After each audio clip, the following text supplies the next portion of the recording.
کیا آپ نے کبھی سوچا ہے کہ آپ کی اصل حقیقت کیا ہے؟ کیا آپ صرف جسم ہیں یا آپ کی کوئی روحانی حقیقت بھی ہے؟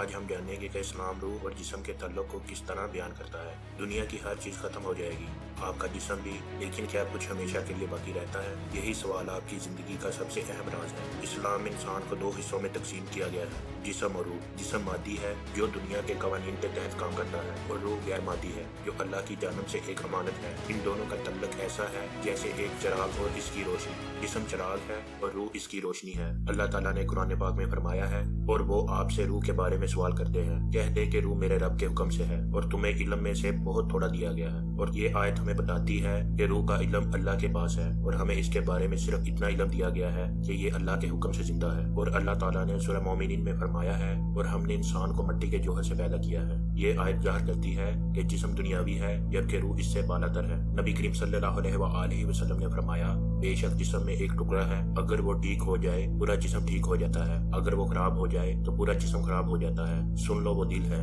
یہ حدیث ظاہر کرتی ہے کہ روحانی صحت جسمانی صحت کو متاثر کرتی ہے۔ اسلام ہمیں سکھاتا ہے کہ جسم اور روح کا تعلق ایک گاڑی اور اس کے ڈرائیور جیسا ہے۔ جسم وہ گاڑی ہے جو دنیا میں کام کرتی ہے، روح وہ ڈرائیور ہے جو گاڑی کو ہدایت دیتا ہے۔ اگر روح کمزور ہو جائے تو جسم صحیح طریقے سے کام نہیں کرتا۔ روح کو مضبوط رکھنے کے لیے اللہ کی عبادت ضروری ہے۔ نماز روح کے لیے غذا ہے، قرآن کی تلاوت روح کو پاکیزگی عطا کرتی ہے، دعا اور ذکر دل کو سکون دیتا ہے۔ اللہ تعالیٰ نے فرمایا، بے شک دلوں کا سکون اللہ کے ذکر میں ہے۔ اسلام جسم کی صحت کا بھی خیال رکھنے کی تعلیم دیتا ہے۔ حلال روزی جسم کو توانائی فراہم کرتا ہے۔ صحت مند طرز زندگی جسم کی حفاظت کے لیے ضروری ہے۔ نبی کریم صلی اللہ علیہ وآلہ وسلم نے فرمایا، طاقتور مومن کمزور مومن سے بہتر ہے۔ اسلام ہمیں روح اور جسم کے درمیان توازن قائم رکھنے کی تعلیم دیتا ہے۔ صرف جسمانی خواہشات پر توجہ دینا ہمیں روحانی طور پر کھوکھلا کر سکتا ہے۔ صرف روحانیات پر توجہ دینا جسمانی کمزوری کا سبب بن سکتا ہے۔ اللہ تعالیٰ فرماتا ہے، اور تم دنیا میں سے اپنا حصہ نہ بھولو۔ روح اور جسم کا تعلق ایک امانت ہے جو اللہ نے ہمیں دی ہے۔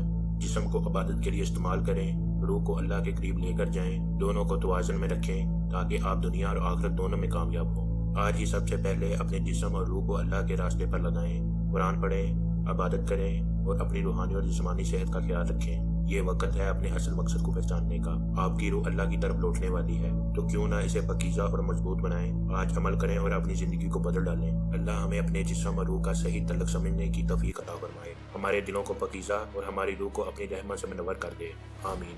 یہ ویڈیو آپ کی زندگی کو بدل سکتی ہے، اس لیے اسے اپنے دوستوں کے ساتھ ضرور شیئر کریں۔ دا اسلامک مائنڈ سیٹ کو سبسکرائب کرنا نہ بھولیں۔ اگلی ویڈیو تک کے لیے اجازت دیجیے۔ السلام علیکم ورحمۃ اللہ وبرکاتہ۔